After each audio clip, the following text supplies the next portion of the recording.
Olá, eu sou o PV e esse é o Tarô das Estações. E agora, finalmente, chegamos com o Tarô das Estações no YouTube.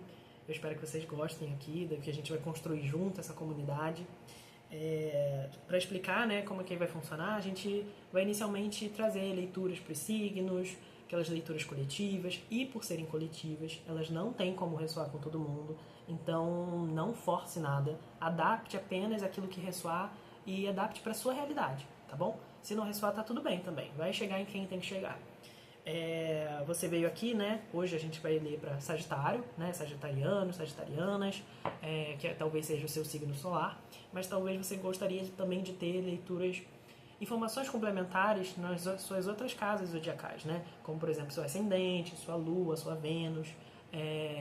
Você pode buscar depois aqui nesses outros signos que você tenha no mapa, que sejam expressivos ou que você se conecte de alguma forma, que podem ter leituras complementares, tá bom? Mas vamos lá, a gente vai começar aqui então para você, Sagitário, abrindo uma energia inicial aqui para a semana de vocês.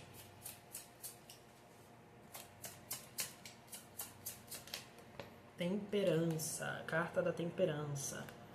Olha, isso já traz pra gente aqui uma necessidade, não é nem uma noção, uma necessidade de equilíbrio. Essa vai ser uma semana, Sagitário, para vocês buscarem e equilibrarem as coisas aí, né? Talvez vocês estão se sentindo atarefados, fazendo coisas, ou talvez até protelando fazer algumas coisas, e aí a balança ou é muito movimento, muita ação, ou é pouco movimento e quase nada de ação, sabe? Procrastinação.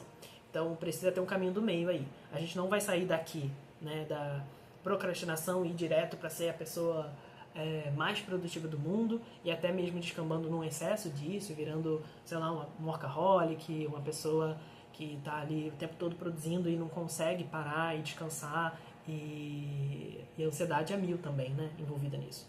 Não é esse ponto que a gente quer chegar. A gente não tem que sair do 8 para o 80, nem do 80 para o 8. A gente tem que encontrar o caminho do meio. Por isso que essa carta aqui, ela tem esse ser, né, angélico, provavelmente, né, equilibrando aqui, né, essas duas jarras de água, né, e passando de uma para outra, mas tem esse caminho aqui, né, o caminho do meio. E aí tem aqui essa ave e esse leão, né, meio que aquela ideia de nem tanto é o céu, nem tanto a terra, né, precisa ter esse meio aí do caminho. Então já me traz muito uma noção, tá sendo muito papum aqui isso, muito uma noção de equilíbrio, mas também me fala se você de equilíbrio em todas as áreas da sua vida, mas assim, sem se cobrar também por isso, né? É aquela ideia de estar equilibrando os pratos. Estou equilibrando aqui os pratos, mas preciso talvez saber como que eu vou fazer isso de uma forma que não me desgaste demais, né? Talvez eu precise guardar alguns, para às vezes eu ficar com 2 ou 3 e não com 7, equilibrando ali, sabe? Mas também me fala um pouco sobre relações, sabe? As suas relações, como é que andam suas relações, suas relações elas estão sendo saudáveis para você, como é que anda a sua comunicação com as pessoas, qualquer ambiente que seja, pode ser no trabalho, pode ser na família, pode ser no relacionamento amoroso, com os amigos. Por que eu estou perguntando isso? Porque essa é uma carta que fala também sobre bondade. E é uma comunicação que é permeada de bondade. E eu sempre preciso dizer isso. Parece que o óbvio precisa ser dito, né, às vezes. Mas é uma bondade que não pode ser confundida com ser bobo, com ser passivo, com alguém que as pessoas podem fazer tudo, porque essa pessoa é tão boazinha, é tão galera. É aquele meme lá da Rita Lee. A gente pode ser legal, a gente pode ser gentil, a gente pode ser cordial, mas isso não significa aceitar qualquer coisa das pessoas. Não significa que as pessoas possam fazer qualquer coisa com a gente. Mas, por outro lado, lembra que é o caminho do meio, a gente pode ser enérgico, a gente pode falar aquilo que a gente acredita, aquilo que são nossos valores, aquilo que precisa ser dito, mas a gente também pode fazer isso com parcimônia, com educação, com uma boa dose de doçura, né? Tem uma frase, um provérbio na verdade, que diz que antes de disparar a flecha da verdade, você precisa molhar a ponta dela no mel. Por quê? Porque o melhor e mais verdade que tal coisa seja, você precisa ter um tato, uma sensibilidade, um bom senso para poder levar isso para outras pessoas. Porque a gente nunca sabe como que o outro vai receber, né? Coração realmente é a terra que ninguém pisa, então você precisa ter essa doçura. Então eu não sei se você está envolto em algum tipo de conflito, em alguma área da sua vida, com pessoas, pede que, por mais que você esteja razão, tá? E aí eu não tô tirando sua razão se você de fato a tem. Mas você precisa, talvez para solucionar isso de uma forma que seja melhor para você, para todo mundo, mas principalmente melhor para você, precisa ter uma dose ali de bondade, vendo como que você vai comendo pelas beiradas, sabe? Porque a carta aqui da temperança não é uma carta de velocidade. Não é uma carta que as coisas se resolvem da noite pro dia. É uma carta que você meio que paulatinamente vai construindo essa resolução, né? O que pode ser meio frustrante para quem está querendo uma resolução para alguma coisa para ontem. Mas quando tem a temperança em jogo, precisa ser gradativo, mas mostra que é muito favorável que aquilo se resolva de uma forma satisfatória para você. Mas você precisa passar por esse período, sabe? De ser um pouquinho mais devagar, um pouquinho mais lento, né? Esse caminho aqui, ele não vai caminhar pulando daqui para cá, né? Ele vai ter que passar por degrau, né? E aos poucos, né? Os degraus da escada, né? Você vai um pouco ascendendo, né? Você vai subindo, né? Degrau por degrau, né? E aí você vai estar se elevando, tanto num nível moral, espiritual, se a gente quiser assim, mas se elevando mesmo, saindo aqui do terra a terra, sabe? E alcançando um outro tipo de patamar na solução, né? Na resolução, melhor dizendo, daquilo que você precisa. Vamos aqui abrir um pouquinho mais com o tarô, dando continuidade na leitura para vocês aí, sagitarianos, sagitarianas. Enforcado. O enforcado saiu também na leitura de Escorpião, se eu não me engano. Então, não sei, se você tiver Escorpião aí forte no mapa, ou quiser lá dar um complemento, vai lá dar uma olhadinha também no vídeo de Escorpião. Tenho quase certeza que é Escorpião, tá? É que o tarólogo grava 12 signos, e então tá tudo fresco as cartas que saíram, algumas reflexões, mas é difícil lembrar em qual vídeo, de qual signo foi. Eu ia falar errado, ó. Sagitarianos. Veio a carta do enforcado na prioridade. E é a carta de saber priorizar caindo na prioridade. Então já fala assim, olha, essa semana precisa ser uma semana onde você vai avaliar muito bem a sua vida. Eu falei um pouquinho aqui no equilíbrio, nos pratos, né, que você precisa saber quais você vai segurar e como você vai manter.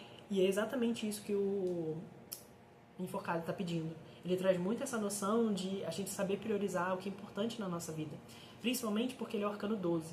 Depois a gente vem pro 13, que é a morte. Onde a gente está falando de um corte, uma ruptura, uma transformação. E a gente só consegue cortar e limpar da nossa vida algo que a gente avaliou antes. Por isso que ele vem antes, né? O enforcado vem antes, porque é como se a vida estivesse colocando você meio que suspenso, né? Em outros decks, essa carta do enforcado é até chamado de a suspensão mesmo. Porque ele está sempre de cabeça para baixo, né? E ele tem, se você ver aqui, né? Ele tem as mãos e as pernas, como que diz? Enraizadas, né? E as mãos e as pernas são símbolo da ação e do movimento, né? Do deslocamento, respectivamente, as mãos e as pernas, no caso, né? Então, assim, é como se a vida estivesse colocando você em modo suspenso, em stand-by, por assim dizer, para que você possa refletir. Olha, isso aqui é importante na minha vida, isso aqui é importante na minha vida, isso aqui também é importante na minha vida. Mas será que eu consigo dar conta de tudo ao mesmo tempo? Será que eu consigo equilibrar esses 3 pratos pra gente ficar ali na referência da temperança? Talvez eu precise, olha, isso aqui tudo é importante. Porque tudo que a gente faz, em alguma medida, a gente vê uma dose de importância, senão a gente talvez não faria, né? Mas a gente não consegue dar conta de tudo ao mesmo tempo. Aí a gente entende, olha, isso aqui talvez eu precise deixar um pouquinho quietinho e eu vou focar nesses dois, né? Dando 50-50%, 70-30 para um. Para a gente poder fazer aquilo que é possível dentro das nossas possibilidades, né? Até porque essa carta é uma carta que fala sobre... Perdão, deixa eu beber uma aguinha aqui. O tarólogo fala demais. A carta do enforcado ela é conhecida também como a carta dos sacrifícios, né? De você saber o que você precisa sacrificar para alcançar alguma coisa que seja importante para você. E eu falo bastante isso. Sacrifício vem da ideia da junção de 2 palavras. Sacro, que significa sagrado, e ofício, que significa trabalho. Então, se a gente quisesse traduzir, a gente poderia dizer que sacrifício significa o trabalho sagrado. E aí eu preciso trazer uma outra referência, que eu também acho que usei na leitura de Escorpião. Tá se conectando aqui. Que é a ideia de...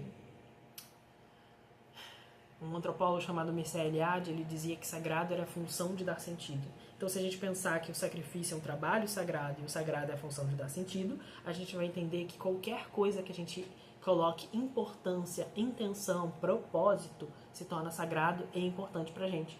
Então, fazer um sacrifício é você entender aquilo que é importante para você. Eu estou sacrificando, né? Estou renunciando tal coisa porque eu quero chegar ali, porque eu quero estar lá amanhã, porque eu quero construir isso aqui. Isso demanda renúncia, né? Toda escolha que a gente vai fazer é uma renúncia de muitas outras que a gente poderia ter escolhido. O que às vezes não é prazeroso, né? Porque a gente quer ter tudo, só que infelizmente a gente não dá para ter tudo ao mesmo tempo, né? Na maioria das vezes. Então a gente precisa saber escolher também. Mas vamos ver aqui também o que mais o tarot quer dizer. Já entendemos qual é a prioridade da semana, vamos pensar aqui qual seria esse desafio, né? Que já temos aqui, talvez, né? Da prioridade. Mas vamos ver se ele quer esclarecer mais alguma coisa. Ó, falei de ruptura, mas eu tinha falado da morte, né? Agora a gente veio aqui com a torre na casa do desafio e vamos ver o conselho aqui também. O conselho veio com a carta do julgamento, que é muito interessante e bonito até a gente pensar, vocês vão entender. Vamos aqui falar desse combo torre, desafio, julgamento, conselho. A carta da torre, que muita gente teme, tá? Mas pode ficar tranquilo, né? Ela é uma das minhas favoritas, aliás, no tarô, porque ela sempre fala sobre uma torre que está ruindo, né? Vocês vão ver aqui, né? Tem raios e trovões e essas mãos meio que tombando a torre, né? Só que a torre, ela sempre vem falar de algo que precisa deixar de existir na nossa vida, de uma ruptura que está acontecendo. Só que essa ruptura, ela acontece para o melhor. Por quê? Porque uma torre, a gente não tem uma torre na nossa vida. A gente constrói várias durante a nossa vida. A torre vai sempre simbolizar uma verdade, algo pra gente, que fez sentido pra gente em algum momento. Só que agora não está fazendo mais, então aquilo precisa ruir, vir ao chão, para que a gente possa construir uma nova torre alinhada com quem a gente é hoje. Vou dar um exemplo para vocês. Às vezes a gente vivenciou situações na nossa vida que faziam sentido quando a gente tinha, sei lá, 20 anos de idade. A gente agia assim, pensava assado e fazia tal coisa. E beleza, funcionava super. Aí agora você tem 30 anos. As coisas podem acabar perdurando, né? Mas a vida é constante em permanência. A gente está o tempo todo sofrendo mudanças, né? Mesmo que a gente não perceba. Eu não digo nem só das mudanças físicas, né? Mas de pensamentos, paradigmas, crenças, enfim. Isso tudo está acontecendo consciente e inconscientemente dentro da gente. Então, muitas das vezes, a gente está operando numa lógica da mesma cabeça que a gente tinha com 20 anos, mas agora a gente tem 30. E pode parecer que, nossa, não tem uma grande distância, mas as coisas vão mudando, né? Principalmente nessa fase aí que você está saindo ali da adolescência, do jovem adulto, entrando na vida adulta. E aí, às vezes, a gente precisa, poxa, aquilo fazia sentido para mim naquela época, agora não faz mais. Então, faz sentido manter aquela torre? Não, ela precisa cair. E muitas das vezes, são mudanças e são transformações que a vida está fazendo a gente acordar, sabe? Porque a gente passou pela morte, talvez não tenha feito essas mudanças, refletiu aqui com o enforcado, mas também não concretizou aquilo que era necessário. E aí a vida fala, olha, então agora a gente vai fazer por você, a gente vai dar um empurrãozinho. E são processos que às vezes podem ser dolorosos. Por isso que as pessoas têm muito medo da carta da torre. Mas não precisa ficar com medo não, porque ela tem uma parte muito bonita que eu gosto bastante, que ela sempre fala assim, por mais que a torre caia, o que é durável, é sólido, é fortificado, é a base da torre. E essa base a gente pode interpretar como a nossa rede de apoio, os nossos amigos, os nossos familiares, as pessoas que a gente ama, independente de qual grau de parentesco ou não a gente tem com essas pessoas. Ou também podem ser coisas que a gente gosta, coisas que sustentam a gente de alguma forma, uma espiritualidade, um grupo, uma filosofia de vida, enfim, coisas que colocam a gente meio que seguro no meio da tempestade, sabe? Você tá no olho do furacão, você sabe que tá o caos acontecendo, mas de alguma forma você, vai passar, porque eu tô num lugar que é seguro pra mim. E que por mais que o vento esteja batendo, né, que o bambu esteja, né, aquela ideia clássica do bambu, né, ele não quebra porque ele sabe se curvar ao peso do vento, né, a força do vento. Então é mais ou menos assim, uma resiliência que a gente precisa conquistar, precisa ser conquistada durante essa semana. Quer dizer, conquistada essa semana talvez seja demais, mas precisa ser trabalhada essa semana, né? Porque a gente tem, na minha concepção, a gente tem essas virtudes latentes dentro de nós, em germe. A gente só precisa dar atenção, regar e desenvolvê-las. E aí é um pedido, talvez, que a gente tem aqui com a carta da torre essa semana para você. E aqui a gente chega na carta do julgamento, né, como conselho, que ela vai continuar exatamente nessa ideia, né, porque o julgamento é a ideia da revisão. Ela é a penúltima carta dos arcanos maiores. Então, ela é ali o penúltimo passo antes da conclusão de uma etapa. E ela tem uma energia que, pelo menos aqui nessa leitura, está ressoando muito com a carta do enforcado, na ideia de avaliar a sua própria jornada, avaliar as suas conquistas, aquilo que você se fez e aquilo mesmo que você quer levar com você numa próxima jornada. Desculpa, gente, dando uma coceira aqui no nariz. Chega uma hora que eu tô gravando e sempre começa a dar uma coceira no nariz, depois de um tempo. Mas o conselho aqui é de um novo capítulo que você precisa permitir que comece na sua história.